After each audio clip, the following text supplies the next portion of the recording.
damos las gracias a Óscar, que es el viceconciliario nacional de Manos Unidas. El conciliario no ha venido, entre otras cosas, porque es el arzobispo de Zaragoza. Como vosotros comprenderéis, él estará en Zaragoza en sus cosas y el pobre Óscar, que es cura de Madrid, pues hace las veces de conciliario nacional de Manos Unidas. Entonces, pues es una suerte que esté aquí. Además, ha venido esta mañana de Madrid y ahora se va otra vez a Madrid. Rezamos por su madre, que se cayó hace una semanilla, ¿verdad? Y que la pobre tiene fracturas de pelvis, de hombro, de muñeca, de brazo, o sea que hay que rezar por ella, la encomendamos y agradecemos el esfuerzo doble que hace, ¿no? Pues de ir y venir a Madrid en el día y luego también pues con el problema de la caída de su madre. Lo hace porque somos amigos de toda la vida, desde que éramos seminaristas prácticamente, sí, ¿verdad? Sí, sí. Y también después de Francisco, es más jovencillo, pero también nos rejuvenece. Y nada, pues deciros que es una alegría poder que esté aquí con nosotros Óscar. Ha venido alguna vez a la parroquia y lo conocéis, hasta hace muy poco fue párroco también en la parroquia de Cuatro Caminos, donde, de Cuatro Vientos, donde el Papa vino a Madrid cuando la Jornada Mundial de Juventud y allí tuvo el encuentro, y ahora está en una parroquia nueva que no sabría yo decir, pero nos lo dice él, en Madrid, además, que la tiene que hacer y crear él. Se han fijado en una persona que tiene mucho espíritu, que tiene mucho arrojo, mucha fuerza, mucha valentía, mucha iniciativa, pues para crear una comunidad nueva. Y ya está, más que un amigo, un hermano. Y ya no digo más nada. Muy bien, muy bien. Bueno, lo primero, lo que ha dicho antes, que en vez de hacerlo solamente a través de los sistemas estos de conexión de Internet y que te ven en la pantalla, que por cierto, pues saludamos también a todas las personas que nos pueden estar viendo desde su casa y que lo verán, porque luego esto queda grabado y luego se ve en el canal de YouTube. Bueno, pero es que a mí me parece mucho más bonito el que pueda tener algunas personas, porque si hablo una cámara, pues es que es un rollo. Yo no sé, puedo ser un buen divulgador, pero no me gusta solo hablar una cámara, me parece muy impersonal. Entonces agradezco, que a mí me daba igual. Apuro lo tenía don Antonio y don Francisco, pues es que va a haber 5, es que va a haber 6, digo que a mí me da igual.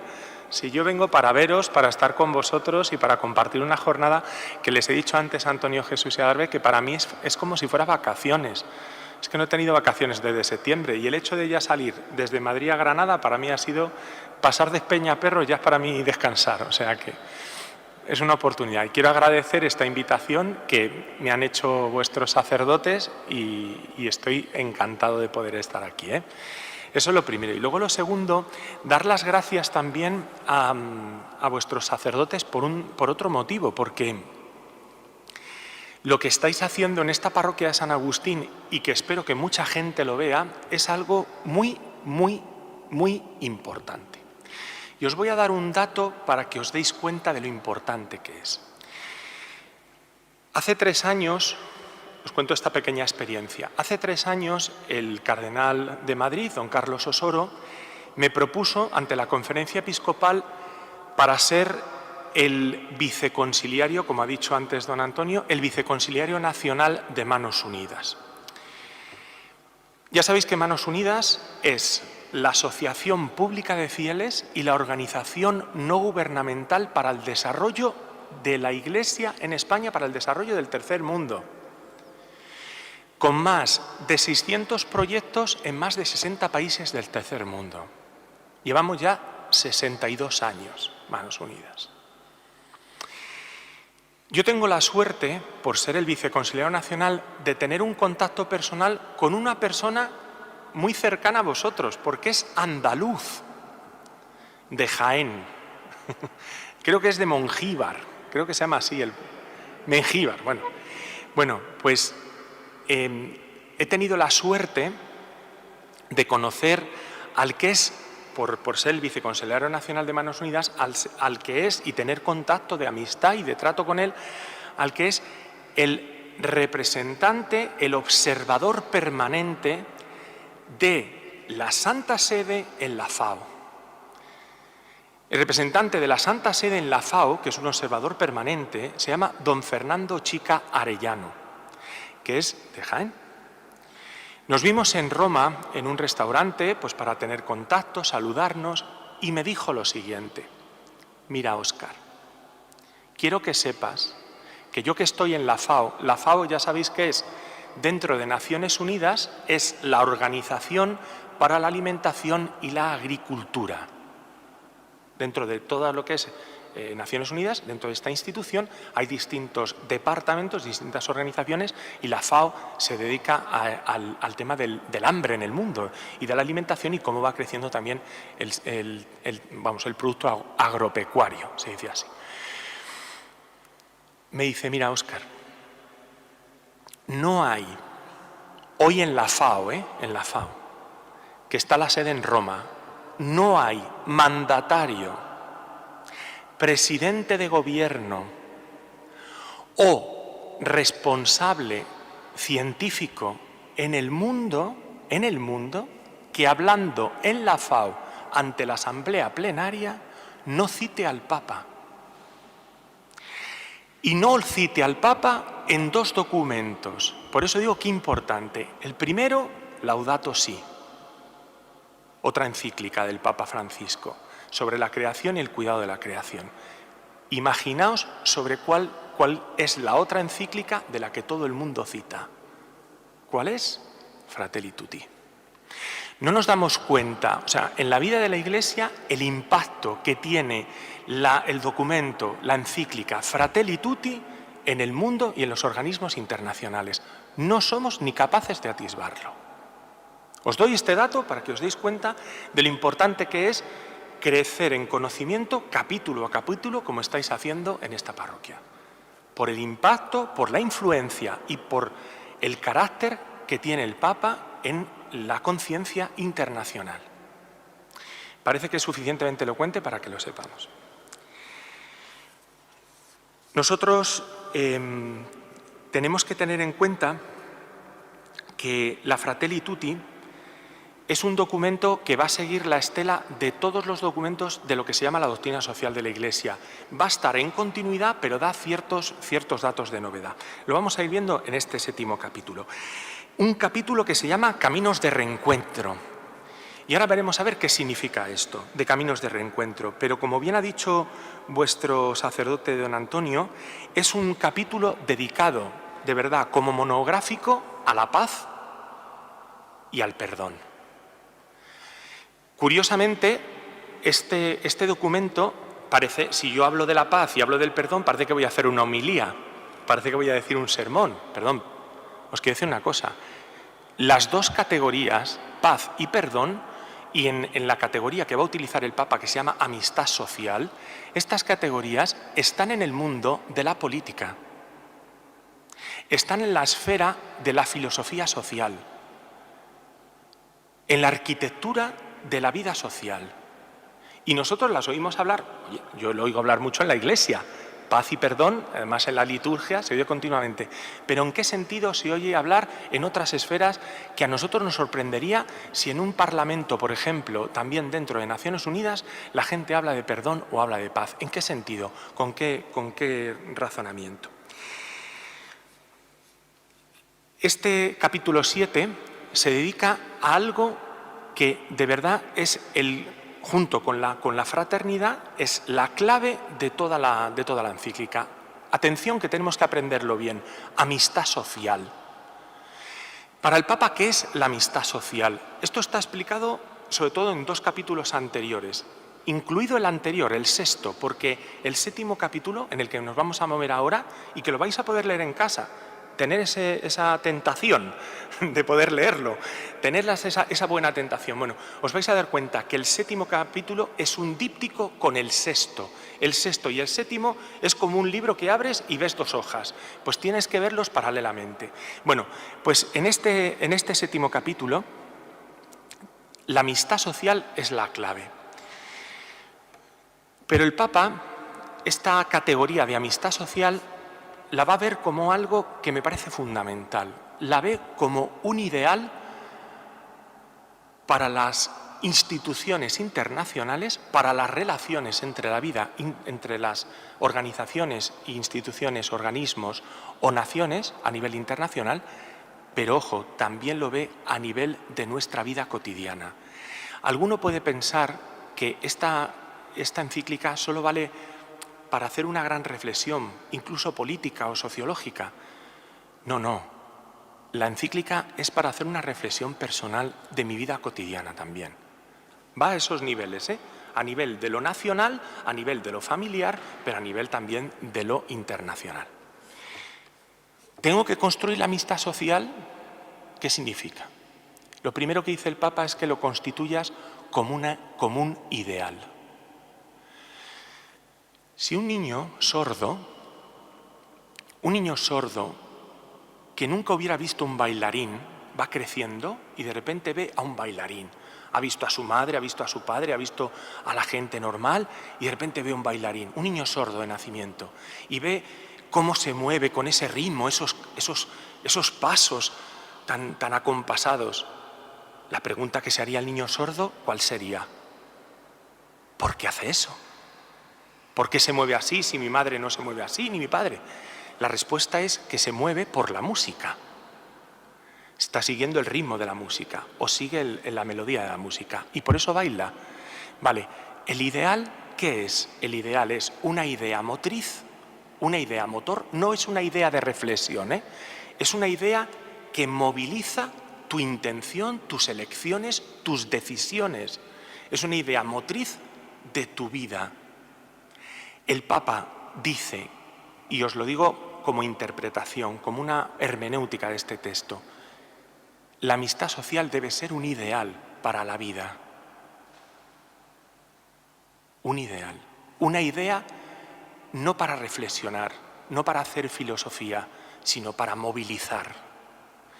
¿Para movilizar qué? Tu vida cotidiana y las decisiones de quien tenga ese poder de decisión al más alto nivel. ¿Qué es la amistad social? El ideal de la amistad social.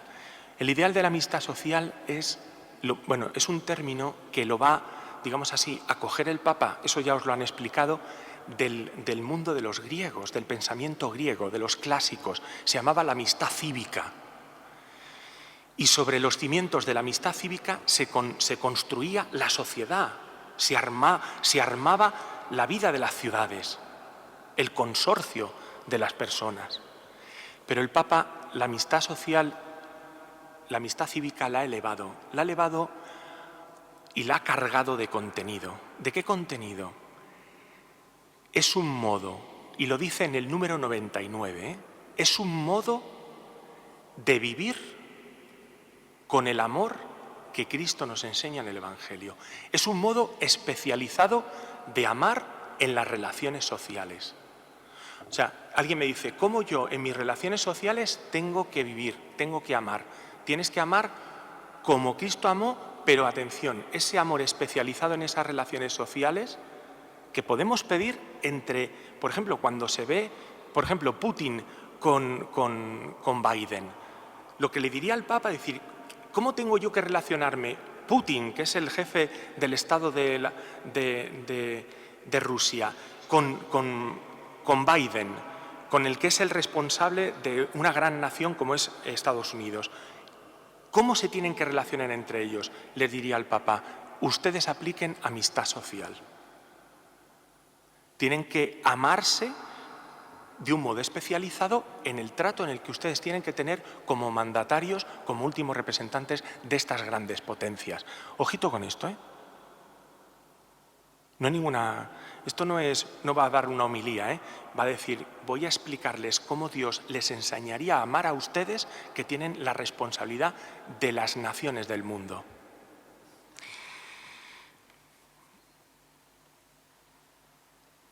¿Cuál es la finalidad de este ideal de la amistad social? ¿Cuál es la finalidad? Lo que ha sido siempre la finalidad de todas las doctrinas sociales de la Iglesia, de todos los documentos de doctrina social de la Iglesia, desde finales del siglo XIX, desde León XIII hasta el Papa Francisco, todos los papas, exceptuando Pío XII, Todos los papas han escrito documentos sobre lo que llamamos magisterio de la vida social. Y este magisterio social, que ahora va a decir el Papa en la Fratelli Tutti, este magisterio busca, como todos los anteriores, una misma finalidad: construir una paz, y va a dar dos adjetivos: una paz estable y duradera. Todos los documentos de la doctrina social de la Iglesia es para construir la paz, pero una paz que dure, no una paz para un momento, sino que dure en el tiempo, estable y duradera, y que haya orden social, porque lo que vemos en el mundo es que las cosas están cayendo en el caos, y donde hay caos hay desorden, y donde hay desorden se da injusticia, y donde hay injusticia hay sufrimiento. El Papa no puede permitir que los hijos de Dios sufran allí donde estén. Hay que ordenar, hay que poner en justicia, y ahí es donde está el fin de la amistad social. Cuidado cómo tenemos que amarnos en nuestras relaciones sociales a todos los niveles, cotidianos, internacionales o nacionales, porque también entre nuestros propios coetáneos en España tenemos grandes fracturas. Cuidado con esto, tenemos inmensas fracturas sociales. Aquí en España podemos decir que hay 2 Españas o 3 o 4, por desgracia. Las heridas de hace 50 o 60 años parece que se vuelven a reabrir en muchos lugares y de muchos modos.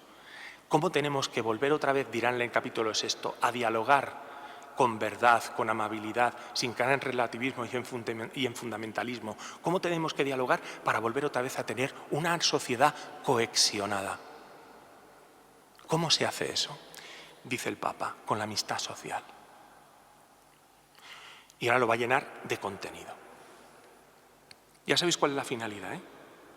La paz estable y duradera y el orden social, para que se produzca una verdadera justicia conmutativa y distributiva. Por ahora va bien. Va bien por ahora, nos hemos enterado un poquito. Ahora vamos a dar simplemente 4 pasos. Los voy a dar, intentaré ser muy ágil, pero donde ya les presento unas claves. Yo les voy a dar unas claves de orientación, unas claves hermenéuticas, se dice así, interpretativas, para poder interpretar la lectura que ustedes vayan a hacer en casa.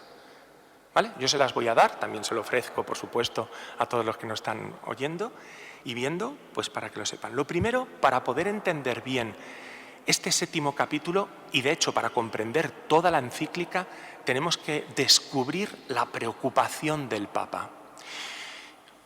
Os pongo un ejemplo. ¿Por qué León XIII escribió la Rerum Novarum en 1891? ¿Por qué la escribió? Porque a finales del siglo XIX teníamos en Europa, sobre todo en Occidente, lo que se llamó la Revolución Industrial. La gente emigró en masa desde los pueblos a las ciudades y empezó lo que se llamó la vida de la industria y la industrialización a la gran escala. Imaginaos la gente en masa viniendo a ciudades, viviendo en torno a las industrias, pero eso llevaba pobreza, llevaba injusticia, llevaba muy pocos salarios, mucha esclavitud, la gente vivía hacinada y la vida del obrero, empezó a aparecer la realidad del obrero de la industria, y también de cómo eran las relaciones entre obrero y el proletariado y la patronal.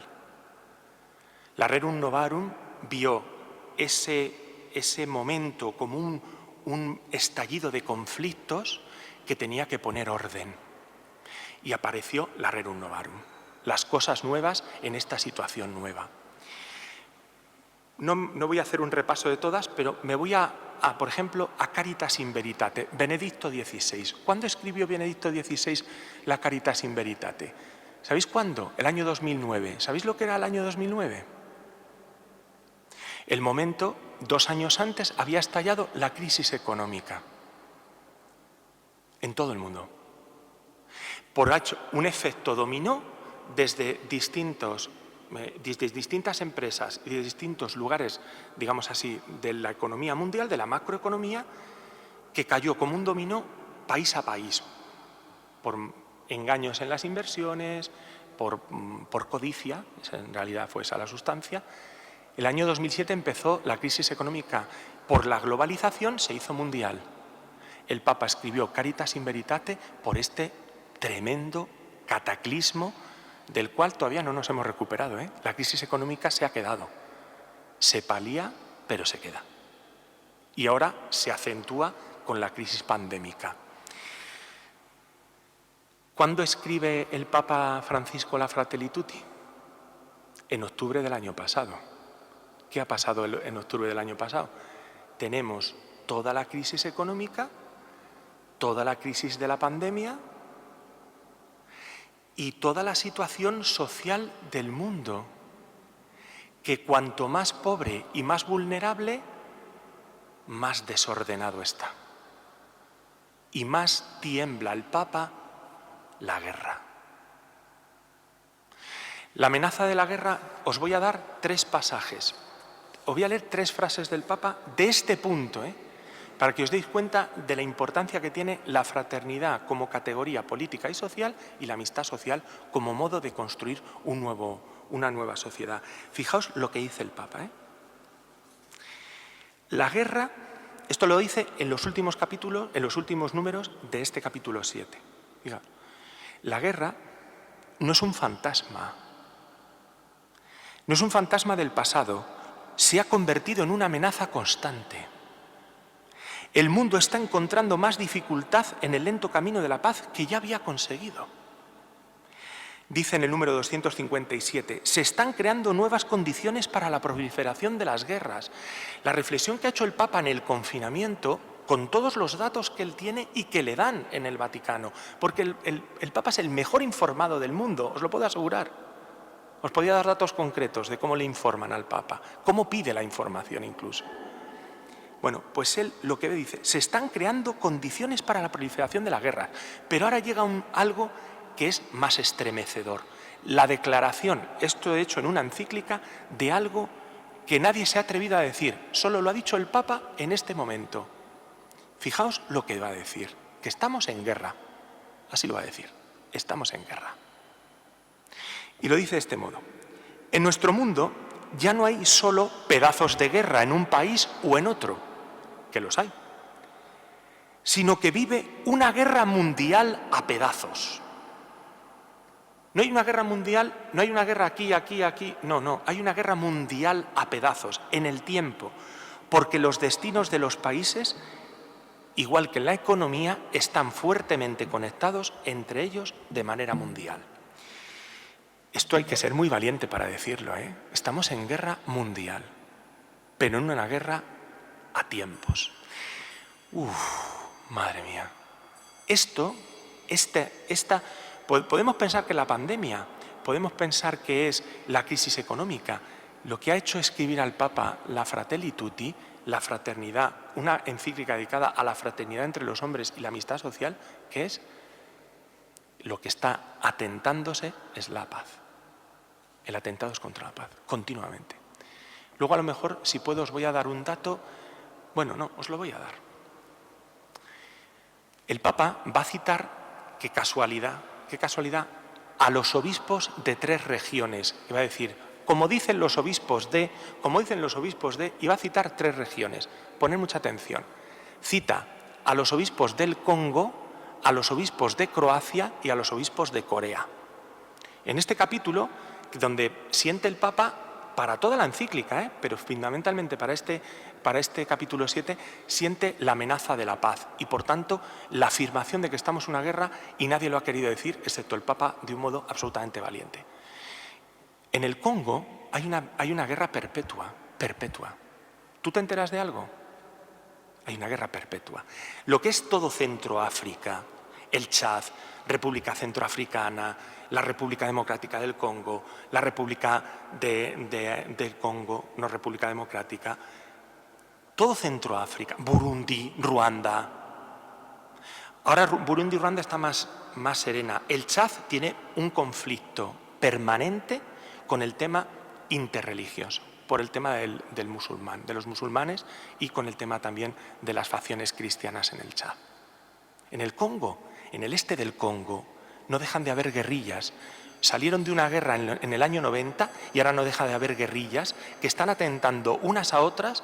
¿Por qué? Por una zona del Congo, que es el este, donde hay una riqueza en oro y en el zoltán, que es donde hacen nuestros móviles, que hacen con este mineral que se llama el zoltán. Hay una guerra perpetua entre guerrillas y el pueblo congoleño. Está en un conflicto perpetuo. Croacia, la guerra de los Balcanes. Acordaos cómo terminó Yugoslavia en el año 1990 y poco.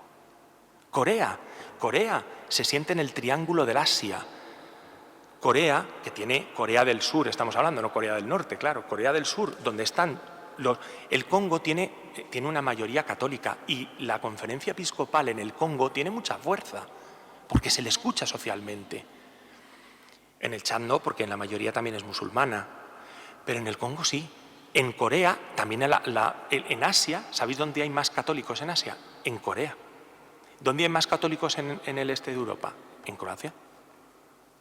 Donde se les escucha a los obispos. Y él afirma lo que le dicen los obispos. Para trabajar por la paz en estas zonas, en Asia, ¿cuál es la amenaza de Corea? Siempre está amenazada por China y por Japón. Y también por Corea del Norte. El triángulo de Asia es un polvorín. Yo no quiero dar malas noticias. No quiero dar malas noticias. Simplemente deciros que el Papa es muy consciente de esto. Que no está, aquí no escribe puntadas sin hilo, sabe perfectamente lo que está diciendo, cómo lo está diciendo y a quién se lo está diciendo, y hace una propuesta muy concreta. Esto es una denuncia. Lo que está haciendo el Papa con este capítulo 7 es una denuncia, aprovechando también lo que han dicho los obispos en estas regiones. Y también es un anuncio profético, una denuncia de carácter también profético, pero un anuncio profético. Porque, ¿qué tenemos nosotros? Que si vemos recoldos, sobre todo cuando ha habido un gran incendio, ¿qué tememos los que hemos apagado un incendio? Que el rescoldo se avive y vuelva a aparecer el incendio. Esto es lo que tiene el Papa en el corazón. Lo digo de un modo sencillo, pero es así. Segundo paso, he dado ya uno, voy a dar un segundo. ¿Cuál es la propuesta entonces que hace el Papa? El Papa dice que todos, tenemos que poner en ejercicio la artesanía de la paz. Llama que tenemos que ser artesanos. Y a los que tienen mayor responsabilidades o los que tienen las capacidades de organizar estados, naciones o incluso políticas a otros niveles, a esos les dice que tienen que hacer arquitectura. A nosotros nos dice que seamos artesanos de la paz. Y a los que tienen otras responsabilidades del más alto nivel les dice que tienen que ser arquitectos, para que las estructuras internacionales y las relaciones entre las naciones se estén bien establecidas y no haya el problema de que se avive el problema de la guerra, ¿no? Va a decir una cosa, para ser artesanos y arquitectos de la paz, artesanos todos y arquitectos los que tienen mayor responsabilidades. Para ser artesanos de la paz dice que tenemos que ser conscientes de que la paz se consigue con el tiempo. El tiempo es superior al espacio, esto lo dice siempre. La paz, lo leo, 226, una frase. La paz es un compromiso constante en el tiempo, es un trabajo paciente. 225. En muchos hogares, fíjate cómo está hablando de nuestra vida, en muchos hogares del mundo hace falta caminos de paz. Se necesita establecer nuevos caminos de paz. Artesanos dispuestos a generar procesos de reencuentro y sanación. Aquí es donde está el título. Para conseguir la paz se necesita el ideal de la amistad social y esa paz que se debe conseguir por caminos de reencuentro. Aquí hacemos todos una especie de análisis y reflexión personal. ¿Cuáles son los lugares en mi vida cotidiana donde no hay un encuentro, donde no tengo posibilidades de encontrarme con otras personas? O donde ha habido un desencuentro y no hay una posibilidad de reconciliación, o no hay una posibilidad de encuentro, de reciprocidad. Pues hay que empezar caminos, dice. Porque no podemos pedirle a las naciones que no entren en conflicto bélico si nosotros estamos en continuo conflicto bélico. Todos tenemos que encontrar el camino de la paz, a pequeña escala y a escala mucho mayor. ¿Cómo afrontar esto? ¿Cómo empezar caminos de paz? Dice, mira, y da un dato teológico, me parece precioso. 3 caminos, dice, ¿cómo hacer ese camino de reencuentro?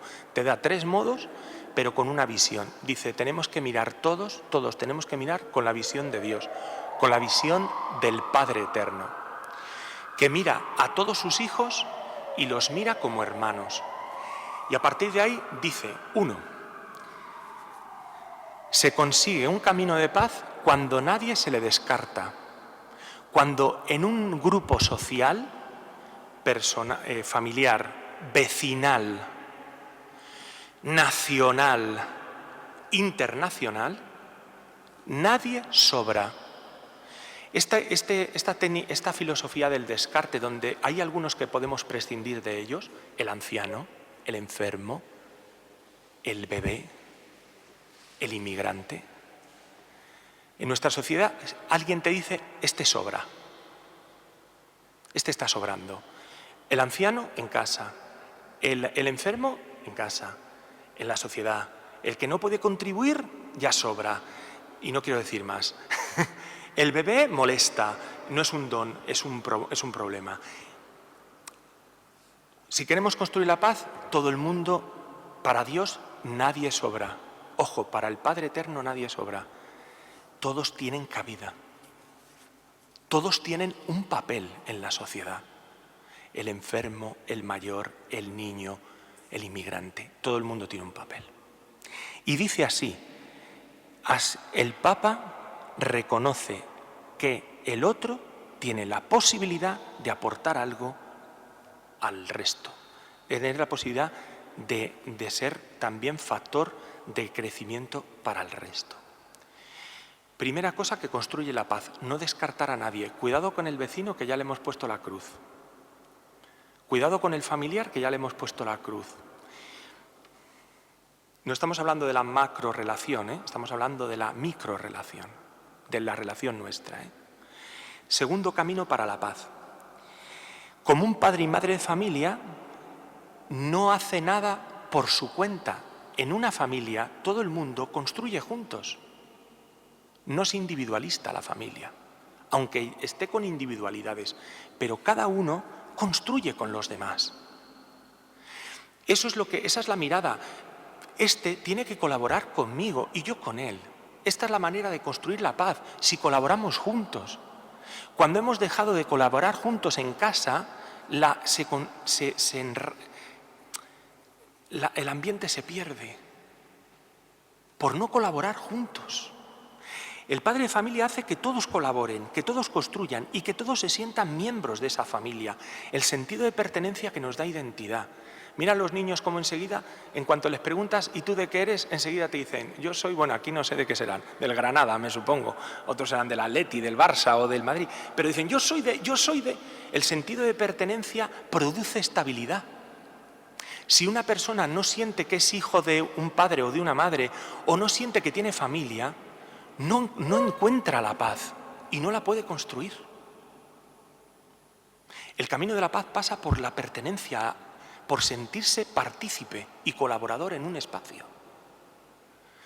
Si, voy a decir como mi madre o mi padre, si mi padre nunca le deja hacer nada a mi madre, no colabora. Y entonces, ¿qué hacen en común? No se sienten miembros y al final, ¿qué hay entre ellos? Tiranteces. Fíjate que la idea no es tonta, la idea no es baladí.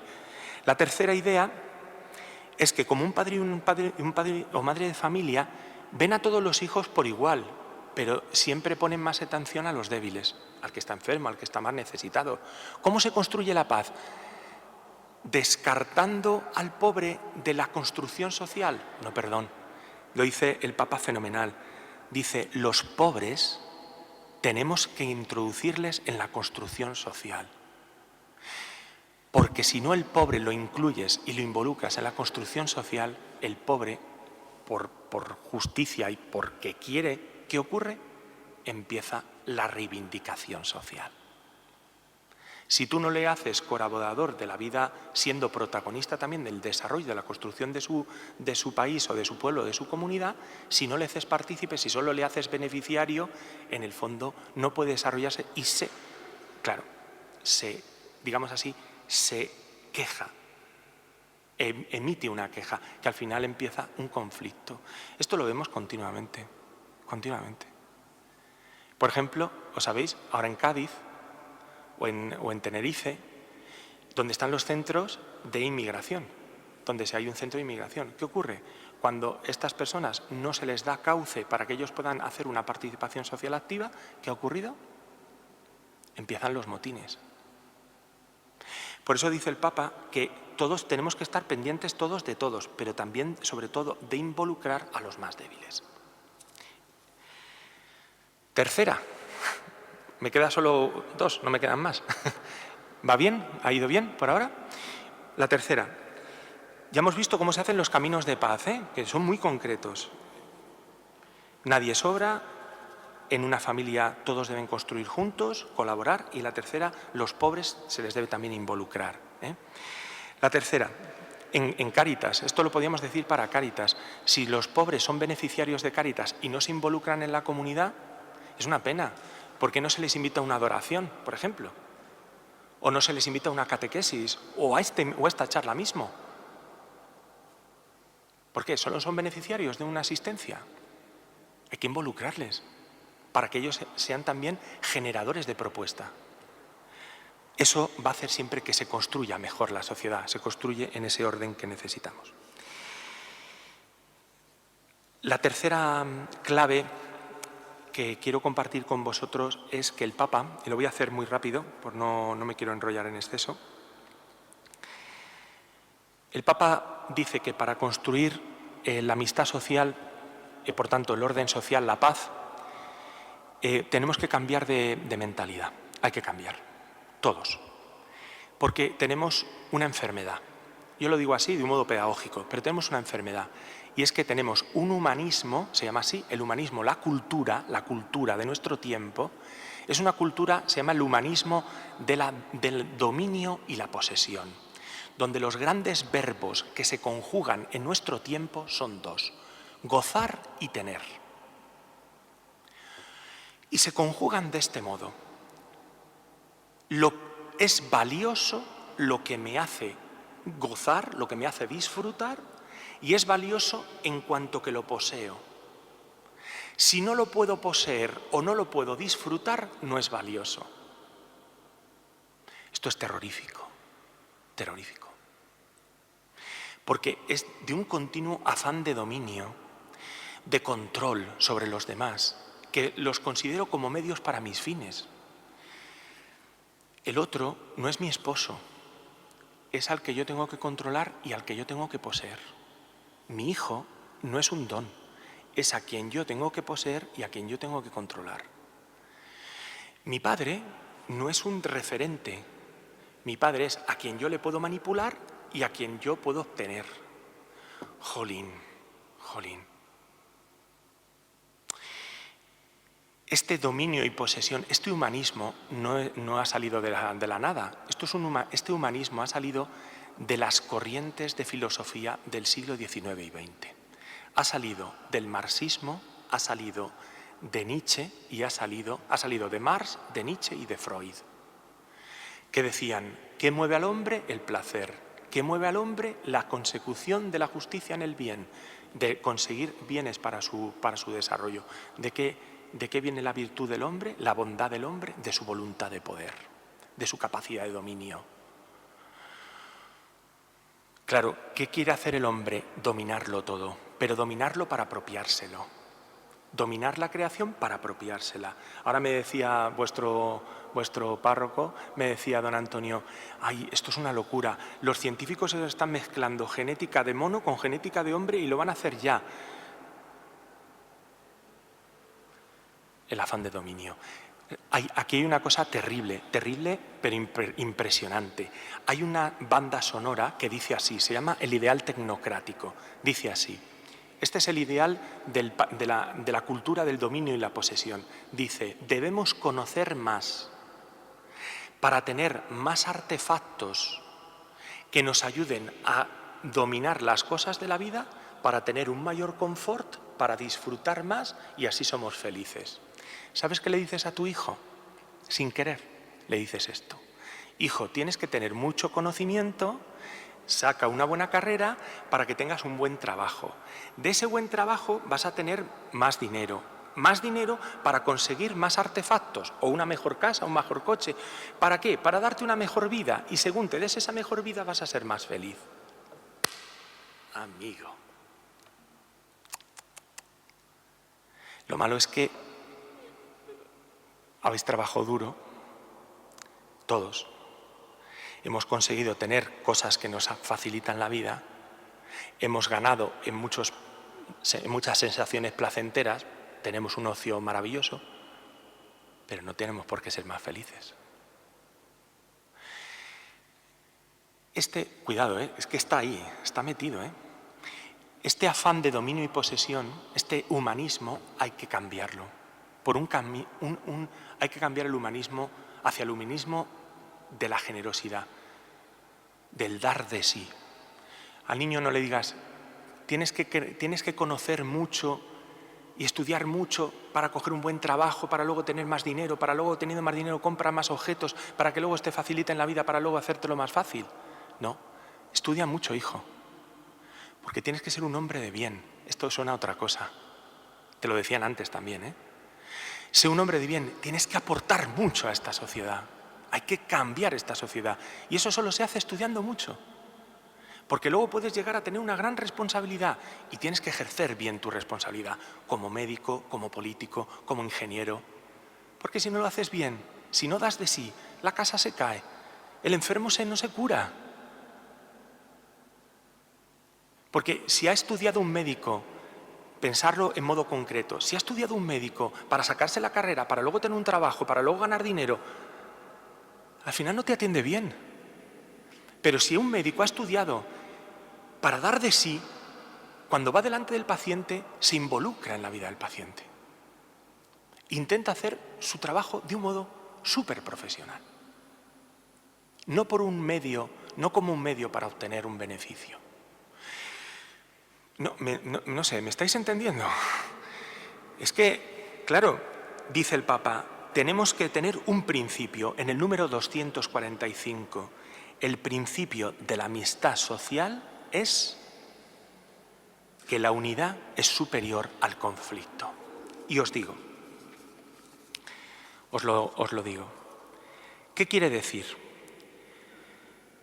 Lo que quiere decir es esto, que la unidad es el verdadero triunfo de la vida y de la sociedad humana. La unidad, no el éxito del dinero ni del qué domino o qué adquiero. Buscar la unidad es orientar la mirada de cada conflicto a un plano superior.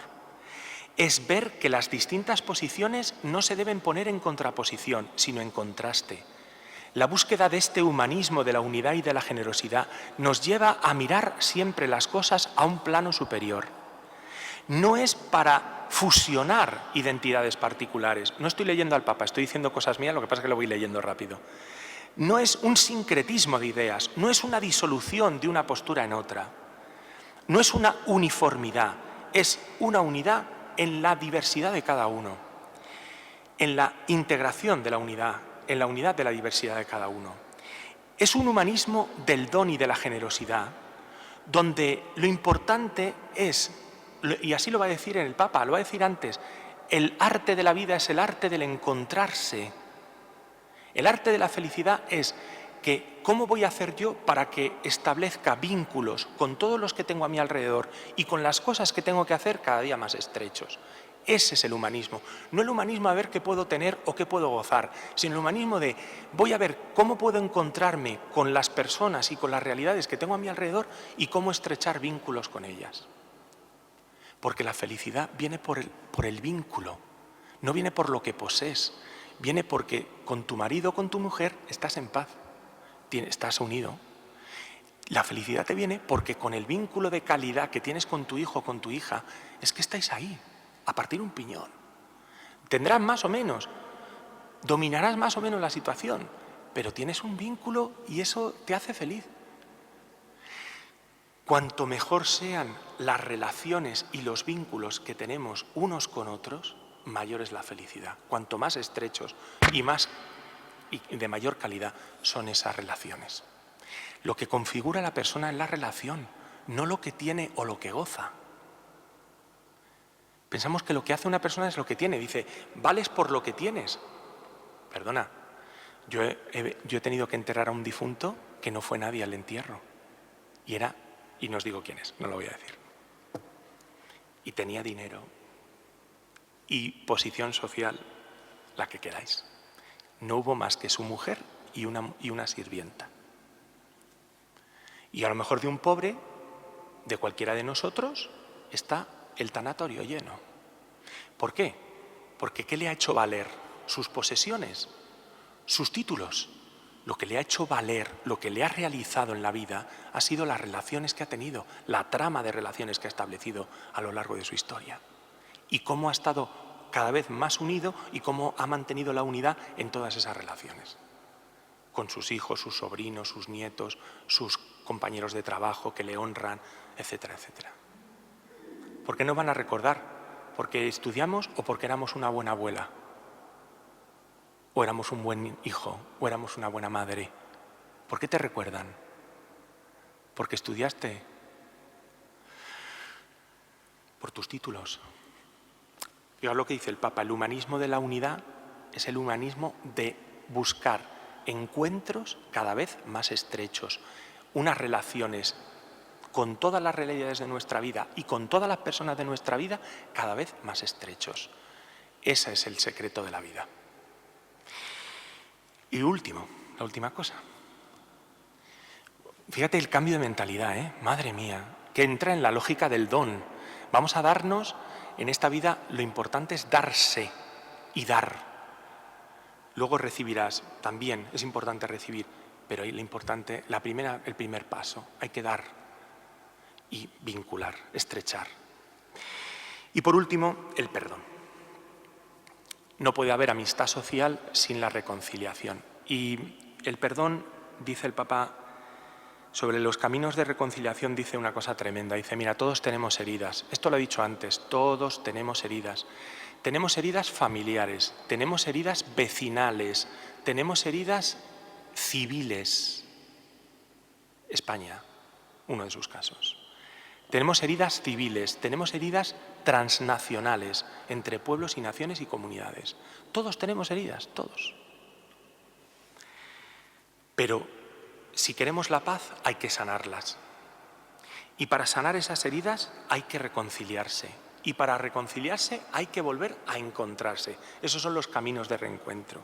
Hay que establecer el humanismo del encuentro, la cultura del estrechar lazos, y que esos encuentros que nos enriquecen mutuamente, de intercambiar posibilidades y capacidades, eso es encontrarse, intercambiar posibilidades y capacidades en una armonía común.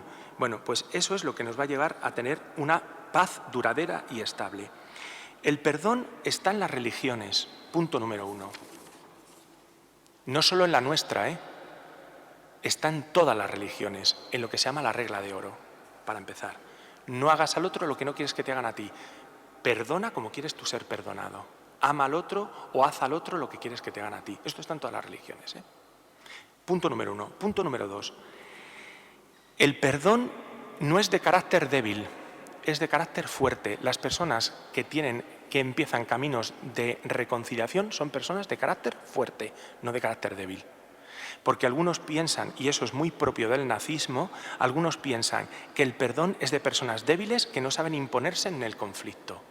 No, el perdón es personas que asumen el conflicto, y es de carácter fuerte, de personalidad fuerte. Asumen el conflicto, pero no se quedan en él, intentan reconstruir la relación.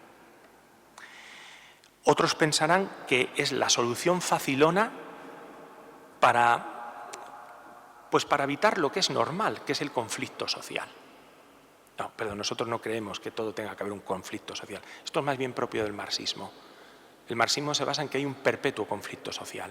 Y nosotros decimos, no tiene por qué haber un conflicto social. Esto no es normal. Tenemos que trabajar para que no lo haya. Entonces algunos dicen, no, es que lo del perdón es porque ellos no quieren abrazar la realidad tal y como es. Tercera cosa que dice, el perdonar es algo activo, no pasivo. Perdonar, la reconciliación no es algo que hay que dejar pasar o que dejar hacer. No, hay que saber ajustarse con respeto a los demás. Cuidado, hay que trabajar el respeto. ¿Y sabéis cómo se trabaja el respeto? Sabiendo ver. Respetar es saber ver, donde el otro puede dar de sí y donde no va a dar de sí. Eso es el respeto. No pidas al olmo peras y no le bajes la dignidad a una persona que tiene una alta dignidad.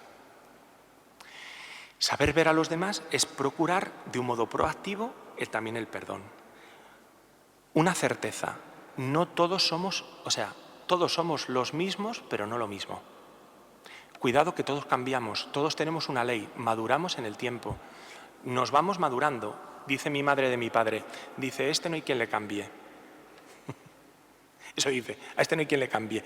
No, eso es lo contrario que dice el Papa. El Papa dice que no, yo soy el mismo de hace 25 años, pero no soy lo mismo. Voy cambiando, voy madurando. Todos igual, ¿eh? Hasta el preso más preso en el rincón más oscuro de una cárcel. Todos pueden cambiar y todos están cambiando. Yo estoy cambiando.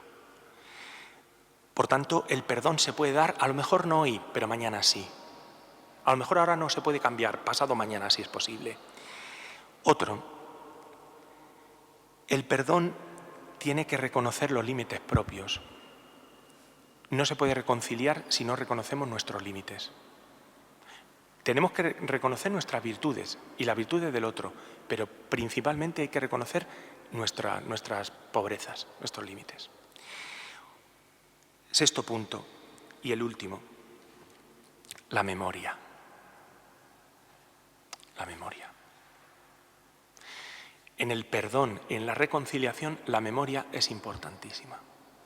Una persona dice, perdono pero no olvido. ¿Sabes por qué te suena mal? Porque está diciendo una cosa. Está diciendo, perdono significa que yo ahora mismo, en la ofensa que me han dado, la ofensa que he recibido, no me obsesiona, pero guardo ira y rencor en mi corazón y si tengo la oportunidad me vengaré. Eso te lo dicen, perdono pero no olvido. Cuando tengo la oportunidad ya meteré yo la coz. No me obsesiona, pero ahí lo tengo. El Papa dice, claro, es que para perdonar no es necesario olvidar. Es más, es mejor recordar.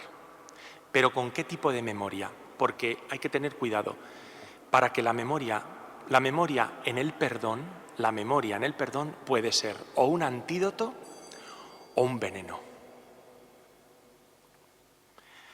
¿Qué es un veneno? La memoria, que cada vez que ocurre el recuerdo, me viene el dedo acusador frente al mal que el otro me ha hecho y que yo he recibido y continuamente avivo un odio, una ira y un resentimiento. Dice el Papa, no, tiene que ser un antídoto. Tengo que recordar, reconociendo en que yo también me tengo que decir mea culpa y para que nunca vuelva a suceder. Eso es lo que pasa con el recuerdo, por ejemplo, de las bombas de Hiroshima y Nagasaki, el recuerdo del holocausto nazi. Esto no sé, tenemos que recordarlo. Tenemos que recordar la guerra civil, pero no de un modo parcial y de un modo interesado. Tenemos que recordarlo entonando todos el mea culpa para que no vuelva a suceder.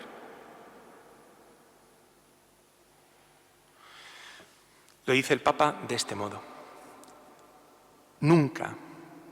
Dice que hay que hacer en memoria penitencial. Eso lo dice así, ¿no? Y dice en el número 249, nunca se avanza sin memoria. No se evoluciona sin una memoria íntegra y luminosa. Necesitamos mantener viva la llama de la conciencia colectiva, dando testimonio a las generaciones futuras del horror que sucedió. Que la conciencia humana se fortalezca cada vez más contra todo deseo de dominación o de destrucción. Esta memoria no acusa al adversario, reconoce su culpa, pero también reconoce la culpa en primera persona y dice, nunca más.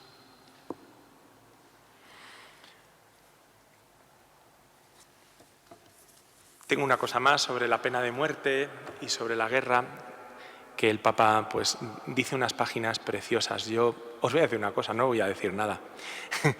Os voy a decir que os lo leáis. Leéroslo esos del 255 al 270, estos números, de verdad, porque dice con una claridad lo que significa nunca va a haber reencuentro en el mundo internacional si hay un conflicto en un lugar del mundo. La guerra, puedo decir lo que dice una cosa muy sencilla pero tremenda. La guerra deja al mundo peor que como estaba. La guerra deja al mundo peor que como lo habíamos encontrado. La guerra es el fracaso de la política, de la humanidad, una claudicación vergonzosa, la mayor derrota frente a las fuerzas del mal. Y la pena de muerte es la negación a una persona de que pueda cambiar. El Papa dice que es inadecuado, que igual que la agresión puede ser por una nación, lo que hay un conflicto bélico, o por una persona particular que agrede a la sociedad pública, que agrede a un colectivo. A esa persona se le hace la guerra declarándole en algunos lugares la pena de muerte, porque lo que quiere la guerra es aniquilar al enemigo. Entonces dice, la pena de muerte, dice, siguiendo a Juan Pablo II, esto no es nada original, dice como Juan Pablo II, San Juan Pablo II, dice, igual lo que he dicho de la guerra, ahora dice, de la pena de muerte es inadecuada en el ámbito moral y no es necesario en el ámbito penal. No podemos pensar en una marcha atrás en esta postura. Hay que decidirse con claridad que la pena de muerte es inadmisible. La Iglesia se compromete para proponer que sea abolida en todo el mundo, porque es contraria a la conversión, es contraria a que esa persona pueda cambiar de vida, aunque sea en el último momento. ¿Terminamos con una oración? Bueno, muchas gracias. Muchas gracias a todos. Vamos a terminar con una oración que no nos encuentre, que no nos tenga que pedir cuentas Dios como le hizo a Caín, que le pidió cuentas de su hermano. Esto es lo que el Papa dice, no puede pedirnos Dios cuentas de nuestro hermano, sea cercano o lejano, al que hemos descartado, al que hemos dejado morir o al que hemos simplemente olvidado en nuestra vida para siempre. Pido a Dios que se prepare nuestros corazones al encuentro con los hermanos más allá de las diferencias de ideas, lengua, cultura y religión. Que unja todo nuestro ser con el aceite de la misericordia, que cure las heridas de nuestros errores, de las incomprensiones, de las controversias, la gracia de enviarnos la humildad y la mansedumbre, y que emprendamos siempre caminos arriesgados pero fecundos de la búsqueda de la paz. Amén. Muchas gracias.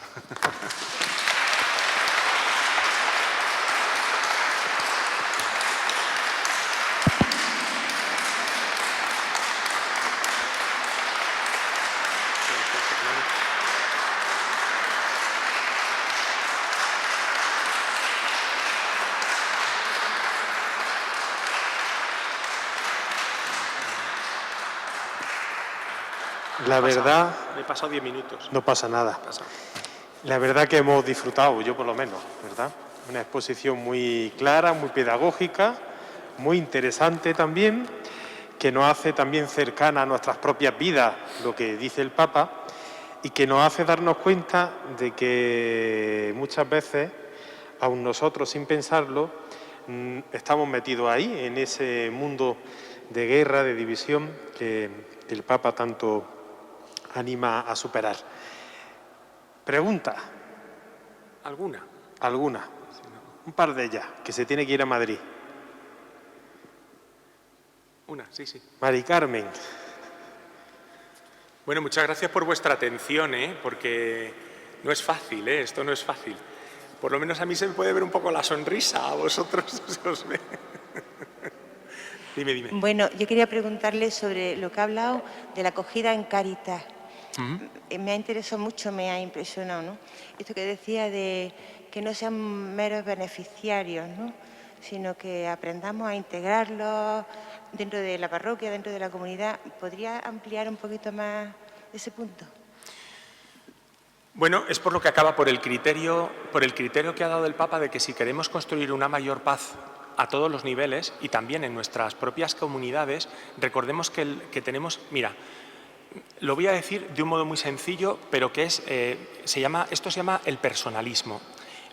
El personalismo que el Papa tiene, es una filosofía que está en el Concilio Vaticano II y que todos los papas después del concilio son herederos. Pero es una filosofía súper sana. Os voy a dar un dato para que lo sepáis. El único filósofo que se nombra en la Fratelli Tutti, el único filósofo que se cita, es Gabriel Marcel, que es el padre del personalismo cristiano. Bueno, este personalismo dice una cosa y el Papa lo sostiene. Y esto es lo que en Cáritas tendríamos que tener aquí, incrustado en el cerebro. Hay algunos que lo tienen ya muy asumido, pero yo creo que cada vez es un desafío y es un ideal que tenemos que conseguir. El personalismo que tiene el Papa, esta filosofía personalista de los papas del siglo, de este final del siglo XX y principios del XXI, dice que toda persona tiene que desarrollar sus capacidades y sus posibilidades. Pero no solo en un ámbito, no solo en el ámbito económico o en el ámbito sociolaboral, sino en el ámbito cultural, en el ámbito eclesial, en el ámbito de la participación social. Claro, la persona que viene a Cáritas no solo es economía y no solo es trabajo, es espíritu, es familia. Y hay que involucrar a su familia y hay que involucrar a su espíritu en la participación donde están los otros hermanos en el espíritu y donde están las otras familias. Porque si no, no desarrolla sus capacidades y sus potencialidades. Esto en Manos Unidas lo tenemos así. Esto es algo básico en Manos Unidas. Los proyectos de Manos Unidas en el tercer mundo no son, te voy a colocar una escuela y te voy a poner los profesores, no. Esa comunidad necesita una escuela porque tiene profesores y para poder desarrollar su labor docente necesitan ese medio, pero es para poder desarrollar sus capacidades y los proyectos agropecuarios en Manos Unidas son para desarrollar sus habilidades, sus capacidades y su participación social. Por ejemplo, os voy a poner un ejemplo muy sencillo. En el Nepal, en la India, en el norte de la India, al borde de Nepal, es la zona más pobre de la India. Lo que está lindando con el Nepal. ¿Sabéis quién son las que llevan el trabajo a casa y las que llevan el dinero a casa? Son las mujeres. El Estado de la India ha crecido mucho la India, y tiene ahora, el gobierno ha puesto unas subvenciones para las familias. Para poder solicitar esas subvenciones, las mujeres, que son al final las que llevan la voz cantante en sus propias comunidades, sobre todo en el norte, las mujeres no saben leer ni escribir. Por tanto, no pueden hacer la solicitud al gobierno para que le den esa subvención que le va a dar alimentación durante no sé cuántos días cada mes, que por eso sería vital para ellas. ¿Qué le tenemos que dar? ¿Le tenemos que dar comida? No. ¿Qué le tienes que dar? La educación de alfabetización para que ella luego pueda rellenar su formulario para luego poder pedir esa subvención y para poder llevar ese alimento a su casa. Ese es el trabajo del desarrollo. El trabajo del desarrollo es la involucración en sus capacidades y en sus posibilidades, en todos los niveles. Esto lo dice el Papa Pablo VI. Hay que desarrollar a la persona íntegramente. Por eso, yo tengo mucha gente que viene a Cáritas. ¿Sabéis lo primero que les hacemos? Si son católicos, tenemos un calendario en la parroquia, que viene la imagen de la Virgen, le damos el calendario que tiene la página web y dice, mira, todas las actividades de la parroquia están aquí, para que podáis tenerlas y participar, y aquí vais a tener toda la información. Lo primero que se hace. Al musulmán se le dice, oye, nosotros sabéis que rezamos por vosotros, ¿no? Dice, sí, lo sabemos. Y vosotros por nosotros rezáis, ¿no? Es decir, en la medida de cada uno. O, por ejemplo, hacer una comida. Ahora no se puede por cuestiones pandémicas. Pero, por ejemplo, decir, vamos a hacer igual que haríamos con un grupo de la parroquia. ¿Un grupo de la parroquia qué hace? Pues a veces se junta para hacer un pisco labis o para hacer una oración. Pues esto en parroquias de Madrid se le dice, hoy la oración la vamos a hacer con el grupo de Cáritas. Se le cita a todas las familias que vienen a rezar a la parroquia y luego toman un pisco labis. Pero por ese fundamento, para desarrollar una persona, cuidado, hay que habilitarle sus capacidades y sus posibilidades. Y eso es el personalismo. Espero que te haya respondido. ¿Entiendes? Y nosotros, cuando hacemos una comida de Cáritas, vienen los voluntarios de Cáritas. Claro, y no vale Y no solo vienen eso, claro. y no viene la gente. No vienen claro, tienen que venir. Mari Carmen, que trabaja en Cáritas, ya sabe pues, una nueva forma de trabajar. ¿Vale? Muy bonito, de verdad. Un desafío. Muy bonito. El Papa habla siempre de acompañar, promover e integrar, ¿no? Eso es. Lo ha dicho, ya está, eso es. Esa es la clave. Otra pregunta. La última, solo me da pie para una más, nada más, si tienen alguna. Pues nada, que les ha quedado muy claro. Bueno, le damos... hay que cenar. Hay una... Hay que cenar. No, que algunas personas han escrito, son feligreses, algunos los conocemos, diciendo que la exposición es magnífica, que es muy buen comunicador, que es muy didáctica, muy interesante, que están muy contentos, vamos. Bendito sea Dios, pues demos gracias a Dios. Esto ha sido un minuto de vanidad. Bueno, un minuto de Un vanidad. minuto de vanidad no es pecado al día. Bueno, pues rezamos juntos una Ave María. Sí, vamos a rezar y le damos las gracias a Óscar por estar con nosotros hoy. Dios te salve María, llena eres de gracia, el Señor es contigo. Bendita tú eres entre todas las mujeres y bendito es el fruto de tu vientre Jesús. Santa María, Madre de Dios, ruega por nosotros pecadores, ahora y en la hora de nuestra muerte. Amén. María, Madre de la Iglesia, ruega por nosotros. está todo escrito. Yo lo he dicho un poco pedagógico, pero está todo escrito. Si lo queréis, pues se lo digo a don Antonio que lo puede pasar o a Darbe y os lo pasáis y lo podéis leer en casa tranquilamente también. Luego lo podéis repasar, está todo escrito. Y así leerlo tranquilamente y tal. Pero bueno, es muy importante, muy importante. Estuve el otro día presentando la Fratelli Tutti a la Alta Sociedad de Madrid, me tocó, y fue muy bonito, a la más alta sociedad, porque no sé si os suena lo de la moraleja, pero es que es verdad, a lo más granado de Madrid, que vive en la zona más importante, digamos, socioeconómica de Madrid, y de verdad que cada vez que uno habla de la Fratelli Tutti, que ya veis, esto es un capítulo, pero imaginaos todos los 6 capítulos que habéis visto, ¿no? Es que esto es de una profundidad, y eso que el Papa habla muy llano y muy sencillo, de una profundidad, madre mía, De verdad, es una carta magna, la tenemos ya como carta magna. Laudato si, la Fratelli Tutti. Y recordar, esto podéis decirlo, recordar que todo el mundo en la ONU está citando esto, Aquí en España parecemos medio que no nos enteramos. Se está citando al Papa, En la Laudato, no, de verdad, no hay mandatario que no le cite. Si quiere decir algo con sentido, Importantísimo, Así que ánimo,